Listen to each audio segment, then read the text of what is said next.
आइए जानते हैं झारखंड की 25 फटाफट बड़ी खबरों को केवल 5 मिनट में। उससे पहले वीडियो को लाइक करके चैनल को सब्सक्राइब जरूर कर दें। आदिवासियों के लिए जाहिर वंदना क्या है, जिसे गाकर भावुक हुई राष्ट्रपति, मांगी शक्ति और ज्ञान की ज्योति।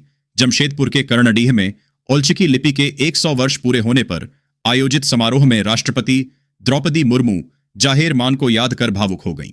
उन्होंने अश्रुपूरित नेत्रों से वंदना गाकर ज्ञान और शक्ति की प्रार्थना की, जिससे पूरा वातावरण भक्तिमय हो गया। इस अवसर पर ओलचिकी लिपि के विकास में योगदान देने वाले पोटका के सेवानिवृत्त शिक्षक छोटराई बास्के को राष्ट्रपति ने सम्मानित किया, जिन्होंने दशकों तक इसके प्रचार प्रसार के लिए संघर्ष किया। कल्पना सोरेन जाएंगी दावोस, दुनिया को बताएंगी सशक्त झारखंड और समावेशी विकास के मायने। कल्पना सोरेन दावोस में विश्व आर्थिक मंच और यूके यात्रा के दौरान झारखंड का प्रतिनिधित्व करेंगी। वह वैश्विक मंच पर राज्य की महिलाओं के आत्मविश्वास, उद्यमशीलता और नेतृत्व कौशल को प्रदर्शित करेंगी। ग्रामीण अर्थव्यवस्था को मजबूत करने में महिलाओं की भूमिका और सरकार की महिला केंद्रित नीतियों पर जोर दिया जाएगा, जिससे झारखंड के समावेशी विकास का संदेश दुनिया तक पहुंचेगा।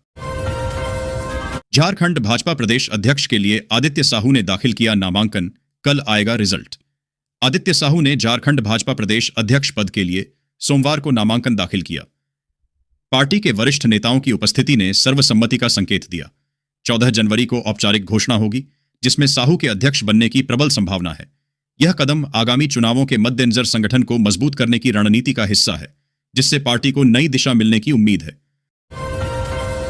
साइबर फ्रॉड पर रक्षा राज्य मंत्री संजय सेठ ने कह दी बड़ी बात, बताया राष्ट्रीय और आर्थिक सुरक्षा से जुड़ा मामला। रक्षा राज्य मंत्री संजय सेठ ने रांची में साइबर धोखाधड़ी से बचाव हेतु एक पहल की है। उन्होंने बीएसएनएल और साइबर पीस फाउंडेशन को एक साथ लाकर व्यापारियों व आम नागरिकों को जागरूक करने का लक्ष्य रखा है। सेठ ने जोर दिया कि साइबर फ्रॉड केवल कानून व्यवस्था नहीं, बल्कि राष्ट्रीय और आर्थिक सुरक्षा का मामला है। कार्यशाला में जन जागरूकता और सामाजिक भागीदारी को प्रभावी हथियार बताया गया। युवा शक्ति से भारत बनेगा तीसरी बड़ी अर्थव्यवस्था, हिमाचल के राज्यपाल शिव प्रताप शुक्ल ने कहा। इसे तराशने की जरूरत। हिमाचल प्रदेश के राज्यपाल शिव प्रताप शुक्ल ने रांची में युवा दिवस कार्यक्रम में कहा कि भारत की 70% युवा आबादी को सही दिशा देने से देश तीसरी सबसे बड़ी अर्थव्यवस्था बन सकता है। उन्होंने विकास भारती के योगदान की सराहना की। कार्यक्रम में असुंता लकड़ा और निशा उरांव ने युवाओं को चुनौतियों का सामना करने और परंपराओं के साथ आधुनिकता अपनाने का आह्वान किया। झारखंड के सरकारी कर्मियों को राहत, 40 वर्ष से अधिक आयु वालों की हर वर्ष होगी मेडिकल जांच। झारखंड सरकार 40 वर्ष से अधिक आयु के पदाधिकारियों, कर्मियों और उनके आश्रितों के लिए वार्षिक मेडिकल जांच की सुविधा देने जा रही है। यह सुविधा सरकारी अस्पतालों में निःशुल्क मिलेगी, जिसका उद्देश्य बीमारियों का समय पर पता लगाना और राज्य पर वित्तीय बोझ कम करना है। राज्यकर्मी स्वास्थ्य बीमा योजना में संशोधन कर 5 लाख रुपए का अग्रिम और आयुष पद्धतियों में इलाज की सुविधा भी जोड़ी गई है। झारखंड में बालू होगा सस्ता, 400 से अधिक घाटों की नीलामी प्रक्रिया तेज। सिमडेगा और लोहरदगा के लिए तारीखें जारी। झारखंड में पेसा नियमावली लागू होने के बाद बालू घाटों की नीलामी प्रक्रिया तेज हो गई है। कुल 444 घाटों की नीलामी की तैयारी है, जिससे बालू सस्ता होने की उम्मीद है। सिमडेगा में 22 जनवरी को 14 घाटों और लोहरदगा में 4 फरवरी को 13 घाटों की ई नीलामी होगी। झारखंड हाई कोर्ट द्वारा लगाई गई रोक हटने के बाद अब जिला प्रशासन तेजी से आवंटन पूरा करेगा। थर्मल पावर मजदूरों की सुरक्षा पर झारखंड हाई कोर्ट सख्त, कंपनियों से मांगा जवाब। झारखंड हाई कोर्ट ने coal fire thermal power project से जुड़े मजदूरों के स्वास्थ्य और सुरक्षा पर सुनवाई की। सुप्रीम कोर्ट के आदेश पर स्वतः संज्ञान से दर्ज जनहित याचिका में इनलैंड पावर, अंकुर बायोकेम समेत 3 कंपनियों से जवाब मांगा गया। कोर्ट ने कंपनियों को जवाब दाखिल करने का अंतिम अवसर दिया है। अगली सुनवाई 9 फरवरी को होगी। यह मामला मजदूरों की सुरक्षा सुनिश्चित करने के लिए महत्वपूर्ण है। गढ़वा में करोड़ों की साइबर ठगी का भंडाफोड़। तमिलनाडु दिल्ली से जुड़े तार गढ़वा जिले में करोड़ों रुपये की साइबर ठगी का मामला सामने आया है, जिसके तार तमिलनाडु और दिल्ली से जुड़े होने की आशंका है। ठगी की राशि गढ़वा के ग्राहक सेवा केंद्रों सीएसपी से निकाली गई, जिससे कई सीएसपी संचालकों के खाते फ्रीज हो गए। ग्रामीणों ने एक आरोपी को पकड़कर पुलिस को सौंपा है, जिससे पूरे नेटवर्क का खुलासा होने की उम्मीद है। ज्यूट ने इंजीनियरिंग के छात्रों के भविष्य के साथ किया खिलवाड़, हाईकोर्ट का आदेश। मामले की जांच सीबीआई करेगी। झारखंड हाई कोर्ट ने धनबाद इंस्टीट्यूट ऑफ टेक्नोलॉजी के इंजीनियरिंग छात्रों को परीक्षा से रोकने के मामले में सीबीआई जांच के आदेश दिए हैं। कोर्ट ने झारखंड यूनिवर्सिटी ऑफ टेक्नोलॉजी जेयूटी और एआईसीटीई की भूमिका की जांच करने को कहा है, क्योंकि छात्रों को एआईसीटीई की मंजूरी के बावजूद रोका गया। कोर्ट ने इसे छात्रों के भविष्य से खिलवाड़ बताया और सीबीआई को 2 सप्ताह में रिपोर्ट सौंपने का निर्देश दिया। तिल गुड़ की खुशबू से महक रहा खलारी, मकर संक्रांति का तैयार बाजार। खलारी में मकर संक्रांति 15 जनवरी को मनाई जाएगी। पर्व को लेकर बाजारों में तिलकुट, तिल पापड़ी और रेवड़ी की दुकानें सज गई हैं। कारीगर दिन रात मिठाइयां बनाने में जुटे हैं। इस वर्ष तिलकुट के दामों में खास बढ़ोतरी नहीं हुई है, जिससे ग्राहक खुश हैं। पुजारी बृजराज दुबे और संतोष कुमार मिश्रा ने बताया कि 15 जनवरी को दोपहर 1:03 तक पुण्यकाल रहेगा। आयोग के सख्त नियम लागू, ये लोग अब मैदान में नहीं उतर पाएंगे। झारखंड राज्य निर्वाचन आयोग ने 2026 के नगर निकाय चुनावों के लिए कड़े नियम लागू किए हैं। इन नियमों के तहत कई संभावित उम्मीदवार चुनाव लड़ने से वंचित हो जाएंगे। उम्र सीमा, 2 से अधिक बच्चों का नियम, लगातार बैठकों से अनुपस्थिति, आपराधिक मामलों में फरार होना और चुनाव खर्च का ब्यौरा न देना मुख्य कारण है। बकाया टैक्स या किराया न चुकाने वाले भी अयोग्य होंगे, जिससे चुनाव से पहले ही कई दावेदार बाहर हो जाएंगे। झारखंड में शीतलहर का कहर, 17 जिलों के लिए येलो अलर्ट जारी। झारखंड में शीतलहर का प्रकोप जारी है। मौसम विभाग ने अगले 3 दिनों 13 से 15 जनवरी के लिए 17 जिलों में येलो अलर्ट जारी किया है। मैक्लुस्कीगंज का तापमान 0 से ऊपर आकर 1 डिग्री सेल्सियस पहुंचा, जिससे थोड़ी राहत मिली। रांची, कांके और गुमला जैसे क्षेत्रों में भी कड़ाके की ठंड पड़ रही है। सुबह घना कोहरा और कनकनी बनी हुई है, जिससे जनजीवन प्रभावित है। लोगों को सतर्क रहने की सलाह दी गई है। अब हर मजदूर को मिलेगी 3000 मासिक पेंशन। आवेदन प्रक्रिया शुरू। भारत में करोड़ों लोग ऐसे हैं जो रोज कमाते हैं और रोज खाते हैं। ये वे लोग हैं जो निर्माण स्थलों पर काम करते हैं, रिक्शा चलाते हैं, घरों में सफाई का काम करते हैं या छोटी मोटी दिहाड़ी मजदूरी करके अपने परिवार का पेट पालते हैं। इन मेहनतकश लोगों को असंगठित क्षेत्र के कामगार कहा जाता है। इनकी कोई निश्चित तनख्वाह नहीं होती और न ही किसी तरह की सामाजिक सुरक्षा मिलती है। इन्हीं लोगों की जिंदगी में सुधार लाने और उन्हें बुढ़ापे में आर्थिक सहारा देने के लिए सरकार ने ई श्रम कार्ड योजना की शुरुआत की है। यह योजना मजदूरों को एक पहचान देती है और उन्हें विभिन्न सरकारी लाभों से जोड़ती है। किसानों के लिए बड़ी खबर, 2 लाख का केसीसी लोन होगा माफ। इसी गंभीर स्थिति को देखते हुए केंद्र सरकार ने किसान कर्ज माफी योजना 2025 को लेकर बड़ा फैसला किया है। इस योजना का मुख्य उद्देश्य कर्ज से दबे किसानों को राहत देना और उन्हें दोबारा आत्मनिर्भर बनाना है, ताकि वे बिना तनाव के खेती कर सकें और अपनी आर्थिक स्थिति सुधार सकें। अब सरकार दे रही है 10वीं 12वीं सभी पास छात्र एवं छात्राओं को फ्री लैपटॉप। जाने कैसे आवेदन करें। आप सभी को पता होगा कि जितने भी छात्र एवं छात्राओं भारत में पढ़ाई से जुड़े हुए हैं, उन सभी को भारतीय कोई भी राज्य से जुड़े हुए हैं, उन सभी को केंद्र सरकार एवं राज्य सरकार मिलकर के छात्रों को आत्मनिर्भर बनाने के लिए नए नए कदम बनाते हैं, जिससे वह अपने जीवन की स्वयं आत्मनिर्भर मनुष्य बन। इसलिए सरकार ने सभी इस योजना के तहत 10वीं और 12वीं पास विद्यार्थियों के लिए सरकार द्वारा फ्री लैपटॉप योजना का लाभ देने का काम किया। फ्री राशन के साथ हर महीने 1000 रुपये। सरकार का बड़ा फैसला देश में लगातार बढ़ती महंगाई की मार ने गरीब और मध्यम वर्गीय परिवारों की आर्थिक स्थिति को गंभीर रूप से प्रभावित किया है। दैनिक जरूरतों से लेकर बच्चों की शिक्षा और स्वास्थ्य संबंधी खर्च तक हर चीज का बोझ निरंतर बढ़ता जा रहा है। इन सभी समस्याओं को ध्यान में रखते हुए केंद्र सरकार ने मुफ्त राशन योजना 2026 के अंतर्गत एक महत्वपूर्ण निर्णय लिया है। अब पात्र राशन कार्ड धारकों को केवल मुफ्त अनाज ही नहीं मिलेगा, बल्कि उन्हें प्रतिमाह 1000 रुपये की नकद आर्थिक सहायता भी प्रदान की जाएगी। रांची में 2 दिनों के लिए बदला ट्रैफिक प्लान। इन रास्तों पर वाहनों की नो एंट्री। रांची में 13 और 14 जनवरी को 69वीं राष्ट्रीय स्कूली साइकिलिंग प्रतियोगिता के कारण रिंग रोड पर यातायात व्यवस्था में बदलाव किया गया है। विकास नेवरी से त्रूप टोल प्लाजा लूप के बाईं ओर छोटे बड़े मालवाहक और सवारी वाहनों का प्रवेश सुबह 5 बजे से शाम 6 बजे तक प्रतिबंधित रहेगा। दाहिनी ओर का रास्ता खुला रहेगा। यह बदलाव खिलाड़ियों की सुरक्षा और सुचारू आयोजन के लिए है। लोगों से वैकल्पिक मार्गों का उपयोग करने की अपील की गई है।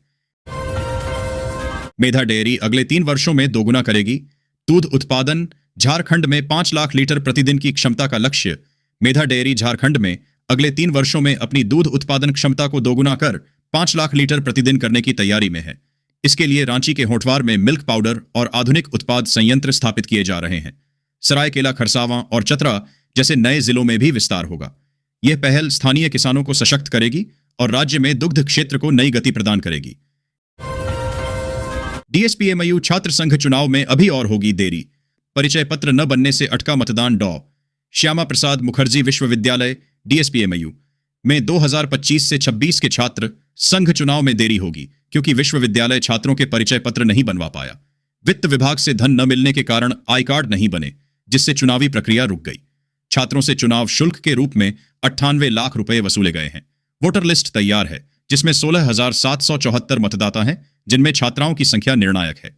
चुनाव लिंगदोह कमेटी की सिफारिशों के अनुसार 5 पदों के लिए होगा। मानव मल से खाद चिरकुंडा में झारखंड का पहला प्लांट तैयार। बागवानी को मिलेगा सस्ता और सुरक्षित उर्वरक।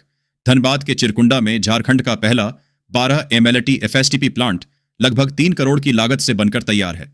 यह संयंत्र मानव मल से जैविक उर्वरक खाद बनाएगा। इसका उद्देश्य शहरी शौचालयों के अपशिष्ट का प्रबंधन करना और बागवानी के लिए कम लागत पर खाद उपलब्ध कराना है। झारखंड भाजपा अध्यक्ष का हो गया फैसला। PN सिंह, रविंद्र राय, अमर बाउरी, अनंत ओझा राष्ट्रीय परिषद के सदस्य। झारखंड भाजपा के संगठनात्मक चुनाव अंतिम चरण में हैं, जिसमें आदित्य साहू प्रदेश अध्यक्ष बनने जा रहे हैं। धनबाद के पूर्व सांसद PN सिंह और पूर्व मंत्री अमर कुमार बाउरी राष्ट्रीय परिषद के सदस्य बनाए जाएंगे। केंद्रीय मंत्री जुएल उरांव की मौजूदगी में नामांकन प्रक्रिया पूरी हुई। बुधवार को आदित्य साहू के अध्यक्ष चुने जाने की औपचारिक घोषणा होगी। साथ ही राष्ट्रीय परिषद सदस्यों का भी ऐलान किया जाएगा। प्रियंका गांधी के जन्मदिन पर धनबाद में युवा कांग्रेस ने की सेवा। वृद्धाश्रम में काटा गया केक। प्रियंका गांधी वाड्रा के जन्मदिन पर झारखंड प्रदेश युवा कांग्रेस ने धनबाद के टुंडी स्थित लालमणि वृद्धा आश्रम में सेवा कार्यक्रम आयोजित किया। प्रदेश अध्यक्ष कुमार गौरव और जिला अध्यक्ष आदित्य आनंद के नेतृत्व में वृद्धजनों के साथ केक काटा गया और भोजन वितरित किया गया। युवा कांग्रेस ने कहा कि यह कार्यक्रम समाज के अंतिम व्यक्ति के साथ खड़े रहने की कांग्रेस की विचारधारा को मजबूत करता है, जो प्रियंका गांधी के संघर्षशील नेतृत्व से प्रेरित है। अब नौकरी मांगने वाले नहीं, देने वाले बने युवा। टिक्की और NSIC ने दिया बिजनेस मंत्रा जाने नई वेंचर कैपिटल योजना। जमशेदपुर में युवा दिवस पर NSIC और TICC ने आदिवासी युवाओं के लिए उद्यमिता जागरूकता कार्यक्रम आयोजित किया। इसमें उन्हें आत्मनिर्भर बनने और स्टार्टअप शुरू करने के लिए प्रेरित किया गया। विशेषज्ञों ने बताया कि आदिवासी मामलों के मंत्रालय का वेंचर कैपिटल फंड 10 लाख से 5 करोड़ तक आरण प्रदान करता है, जिसमें महिलाओं को विशेष ब्याज दर पर छूट मिलती है। युवाओं को नौकरी मांगने के बजाय रोजगार सृजनकर्ता बनने पर जोर दिया गया। सुकिंदा खदान विवाद में टाटा स्टील को 4,313 करोड़ के डिमांड नोटिस पर अब 19 जनवरी तक नहीं होगी। कार्रवाई टाटा स्टील को सुकिंदा क्रोमाइट ब्लॉक से जुड़े 4,313 करोड़ रुपए के डिमांड नोटिस मामले में ओडिशा उच्च न्यायालय से राहत मिली है। कोर्ट ने कंपनी को मिली अंतरिम सुरक्षा 19 जनवरी तक बढ़ा दी है, जिससे खनन विभाग कोई जबरन कार्रवाई नहीं कर पाएगा। यह विवाद खनिज प्रेषण लक्ष्य पूरा न करने और रॉयल्टी भुगतान से संबंधित है। कंपनी ने इन नोटिसों को अनुचित बताते हुए चुनौती दी है, जिससे वित्तीय संकट टल गया है। सेल के अस्पतालों में चिकित्सकों की बंपर बहाली। सेवानिवृत्त डॉक्टरों को मिलेगी प्राथमिकता। सेल के इसको बर्नपुर और बोकारो जनरल अस्पताल में अनुबंध पर चिकित्सकों की बहाली होगी। बर्नपुर में 22 डॉक्टरों का साक्षात्कार 20 से 21 जनवरी 2026 को होगा, जबकि बोकारो में 5 डॉक्टरों की नियुक्ति इसी महीने होगी। सेवानिवृत्त चिकित्सकों को प्राथमिकता मिलेगी। विभिन्न विशेषज्ञता और GDMO पदों के लिए अधिकतम 69 वर्ष आयु वाले उम्मीदवारों को आकर्षक वेतन और सुविधाएं मिलेंगी। देवघर में मकर संक्रांति की धूम। बाबा बैद्यनाथ को 1 महीने तक तिल लड्डू और खिचड़ी भोग। देवघर के बाबा बैद्यनाथ मंदिर में मकर संक्रांति पर विशेष आयोजन हो रहा है। 14 जनवरी से 14 फरवरी तक 1 महीने तक सुबह तिल के लड्डू और दोपहर में खिचड़ी का भोग लगेगा। भक्त शिवगंगा में डुबकी लगाकर बाबा की पूजा करेंगे और दान पुण्य करेंगे। खिचड़ी का विशेष भोग श्रृंगारी परिवार द्वारा गंगा जल से तैयार किया जाएगा, जिसे बाद में भक्तों में महाप्रसाद के रूप में वितरित किया जाएगा। हाई स्पीड ट्रेन पर रेलवे का फैसला। छोटे स्टेशनों पर रन थ्रू ट्रेनों के लिए अनिवार्य होगी सुरक्षा घोषणा। रेलवे बोर्ड ने यात्रियों की सुरक्षा बढ़ाने के लिए महत्वपूर्ण निर्देश जारी किए हैं। अब तेज रफ्तार से बिना रुके गुजरने वाली ट्रेनों के लिए स्टेशनों पर, खासकर छोटे स्टेशनों पर, पूर्व रिकॉर्डेड सुरक्षा घोषणाएं अनिवार्य होंगी। इन घोषणाओं में यात्रियों को ट्रैक पार न करने और प्लेटफॉर्म किनारे न खड़े होने की चेतावनी दी जाएगी। साथ ही फुट ओवर ब्रिज का उपयोग करने की सलाह दी जाएगी। इससे हादसों में कमी आने की उम्मीद है। नहीं मिली अर्जित छुट्टी की राशि तो सड़क पर उतरे। UCIL कर्मी प्लांट का कामकाज ठप, स्थायी कर्मचारी भी फंसे। UCIL के ठेका कर्मी मकर संक्रांति से पहले लंबित अर्जित छुट्टी के भुगतान की मांग को लेकर हड़ताल पर हैं। नरवा पहाड़ से शुरू हुआ यह आंदोलन अब जादूघोड़ा तक फैल गया है, जिससे माइंस और प्लांट जाने वाली सड़कें जाम हो गई हैं। परिचालन ठप होने से स्थायी कर्मचारी भी प्रभावित हुए हैं। प्रबंधन पर भुगतान का दबाव बढ़ गया है क्योंकि आंदोलनकारी अपनी मांगों पर अड़े हैं। झारखंड में बुधवार को भी पड़ेगी कड़ाके की ठंड, 2 डिग्री तक जा सकता है तापमान। 13 जिलों के मौसम विभाग के अनुसार गुमला राज्य का सबसे ठंडा स्थान रहा, क्योंकि यहां का न्यूनतम तापमान 2.3 डिग्री सेल्सियस दर्ज किया गया। राज्य में सबसे कम विजिबिलिटी दृश्यता गुमला में अधिकतम 800 मीटर तक दर्ज की गई।